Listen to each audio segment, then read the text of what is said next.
Tässä osassa päästään lopullisesti eroon autossa ajailevista jyrsijöistä.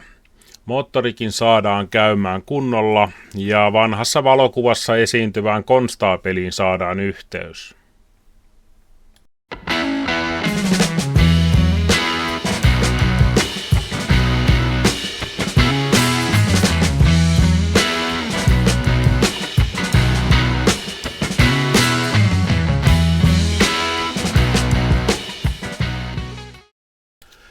Edellisessä osassa vuotavaksi ja osin puutteelliseksi osoittautuneen kaasuttimen korjaamisen sijaan päätettiin katsoa, onko Kiinan poikien Carter BBD-kopiosta tilanteen pelastajaksi.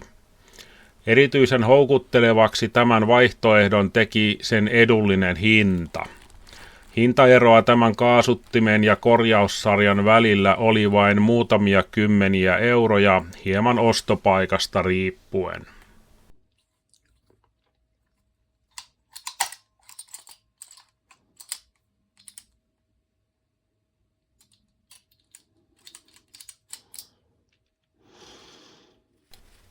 Homma aloitettiin vanhan kaasuttimen irrottamisella.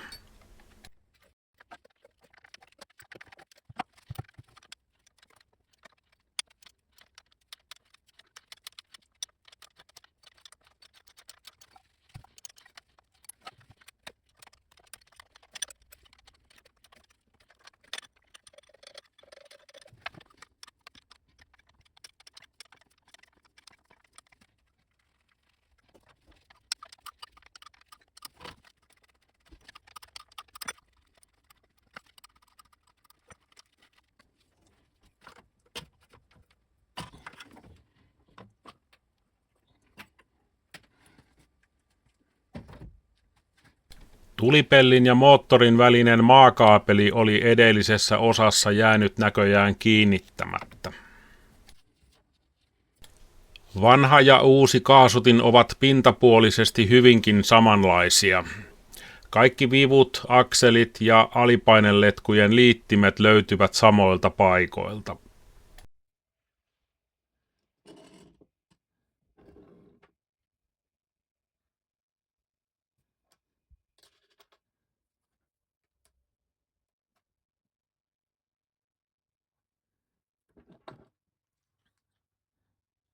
Ball et Ball Carburetor lukee alkuperäisessä kaasuttimessa.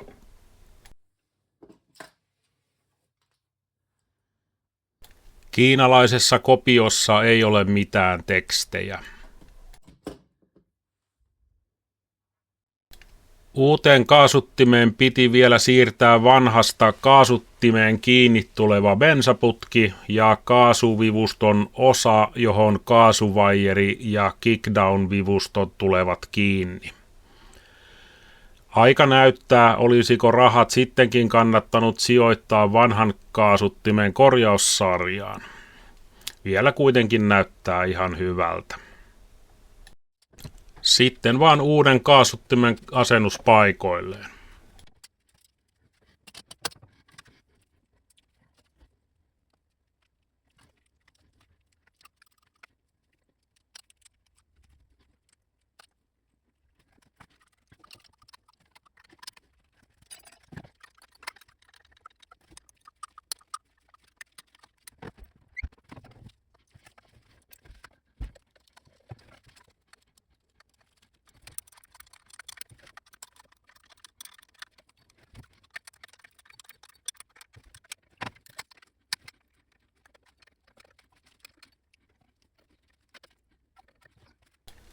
Virvoitusjuoma pullosta, polttoainesuodattimesta ja muutamasta letkunpätkästä saa hyvän väliaikaisen polttoainejärjestelmän.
Moottorihan käy olosuhteet huomioiden ihan nätisti. Viranjakaja on vaan heitetty paikalleen ja Kiinasta saapunut kaasutin pultattu sellaisenaan kiinni. Uskon, että käynti vielä paranee, kunhan moottorin saa käytettyä lämpimäksi ja pieniä säätötoimenpiteitä suoritettua. Kovin pitkään ei viitsi ilman jäähdytysnestettä tai vettä moottoria käyttää. Kuvien ulkopuolella tuli myös testattua bensapumpun toiminta ja sen kuminen kalvo oli ajan kuluessa perstynyt toimintakelvottomaksi. Hyvä, että tuli tilattua tuo uusi pumppu jo valmiiksi. Tässäkin tapauksessa vanha ja uusi osa tarkistettiin silmämääräisesti identtisiksi. Bensaputken siirto uuteen pumppuun, niin se on valmis kiinnitettäväksi paikoilleen.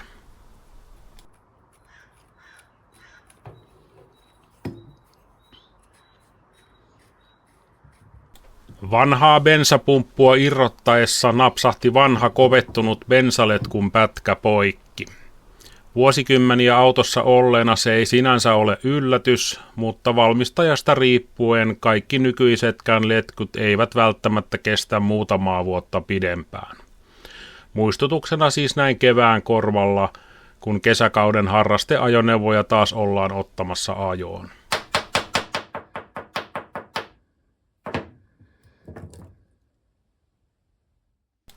Auton alkuperäinen bensaputki on jossain vaiheessa vaihtunut ilmeisesti johonkin pneumatiikkaletkuun. Se menee edestä bensapumpulta aina taakse bensatankille asti. Se näyttäisi olevan oikein hyvässä kunnossa, joten se saa ainakin toistaiseksi jäädä.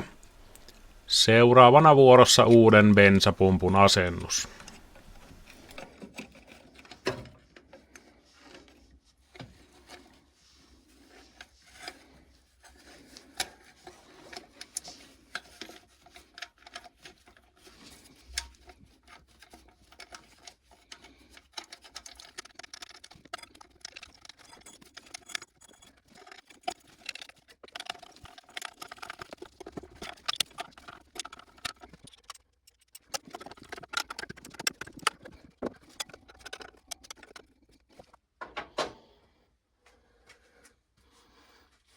Bensasuodatin vielä paikoilleen ennen pumppua, niin alkaa olemaan etupään bensaputkisto valmis.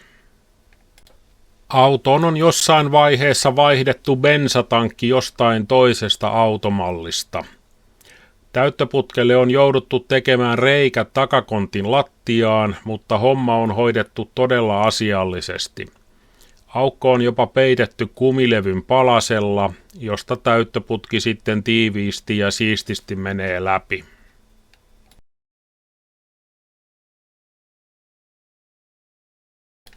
Ajatus on siis irrottaa tässä vaiheessa bensatankki, koska se tarvitsee vähintäänkin täydellisen puhdistuksen, jos se syystä tai toisesta on välttynyt ruostereijiltä.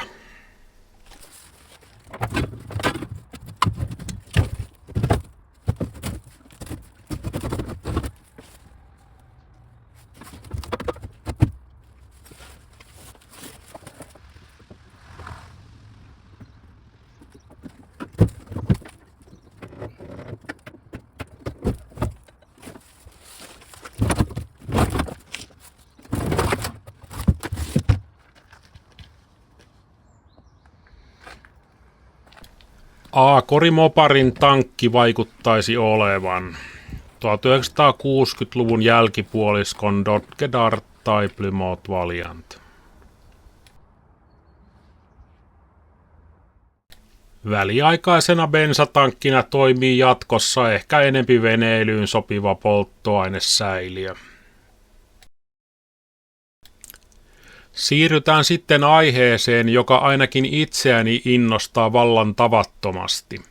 Vieläkään en oikein jaksa uskoa tapahtunutta todeksi.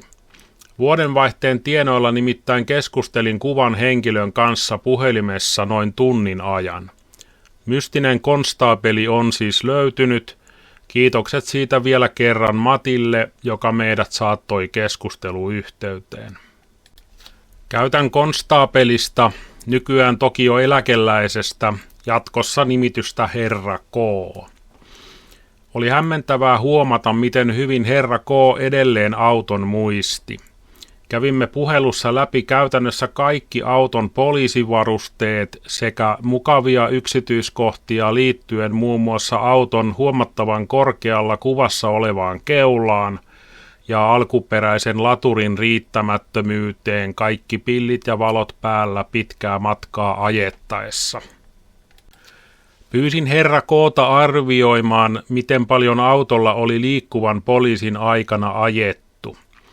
Vaikka tämä tietysti on vaikeaa, jollei mahdotonta näin pitkän ajan kuluttua, hänen arvionsa oli noin 200 000 kilometriä, joista hän pääosan ratin takana. Auto oli siis kaikin puolin tuttu. Herra K. kertoi auton myös kokeneen ennenaikaisen ja yllättävän lopun otettuaan kontaktia jäisellä tiellä vastaan tulleen linja-auton kanssa. Auto pysyi kuitenkin ajokuntoisena ja herra K. sai auton myöhemmin vielä ajettua ajoneuvovarikolle Helsinkiin. Lyhyesti myös sivuttiin auton poliisille hankinnan ja varsinaisen käyttöönoton välistä viivettä. Herra K. kertoi, että tämä ei ollut mikään yksittäistapaus, vaan joihinkin uusiin autoihin jouduttiin uusimaan kumi ynnä muita tiivisteitä ja letkuja niiden pitkän seisonnan takia ennen käyttöönottoa. Kovasti tekisi mieli haastatella herra K:ta vielä lisää ja mahdollisesti kuvata tai ainakin nauhoittaa keskustelu. Mitä mieltä katsojat ovat? Kiinnostaisiko haastattelu muitakin, jolloin sen voisin täällä YouTubessa myös jakaa?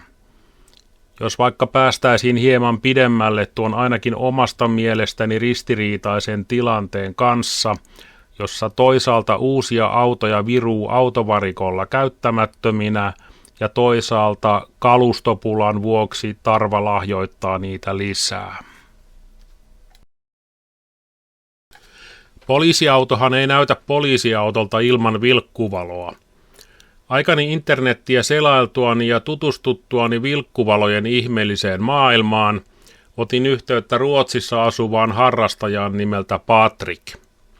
Kysyin häneltä, pystyisikö hän kuvan perusteella kertomaan, minkä merkkinen ja mallinen valo autossani on Joensuun kirkon edessä otetussa kuvassa.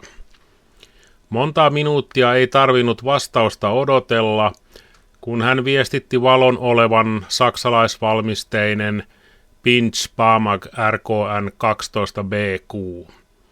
Valitettavasti se on suht harvinainen ja siten myös hyväkuntoisena kallis. No onneksi Suomesta löytyy mielestäni riittävän paljon samannäköinen, myöskin saksalaisvalmisteinen Hella KL7 mielestäni edulliseen hintaan. Tästä vielä kiitokset Pekalle. Hellan valolla siis mennään, varsinkin kun näyttäisi siltä, että oikean Pinch Bamagin valmistusvuodet eri lähteiden mukaan olisivat välillä 1970 ja 1975. Näin ollen autossa olisi ennen vuotta 1970 ollut siis joku toinen vilkkuvalo, mahdollisesti juuri tuollainen Hella, jonka valmistusvuodet hyvin tähän sopisivat. Jaa, niistä hiiristä piti vielä jotain kertoa. Niille tuli yksi kerrallaan noutaja. Jos en ihan väärin muista, niin edellisen videon jälkeen 4 yksilöä autosta vielä loukkuun jäi. Kävi kyllä kieltämättä jossain vaiheessa vähän järeämmätkin aseet mielessä. Kuvassa näkyvät sirpalekäsigranaatit mallia M43 taas löytyivät autotallin kätköistä, nyt jo edesmenneen henkilön varusmiesajan muistoina 1940-luvun loppupuolelta. Niistä tietysti tein asianmukaisesti ilmoituksen poliisille ja partio tulikin granaatteja katsomaan. Ihastelivat he kyllä autoakin. Tekivät virka-apupyynnön puolustusvoimille, joka tuli sitten hakemaan omansa pois. Eipä muuta tällä kertaa. Seuraavaksi varmaan pitää jäähdytysjärjestelmää ihmetellä, jotta saadaan tällä hetkellä ilmajäähdytteinen moottori taas nestesellaiseksi.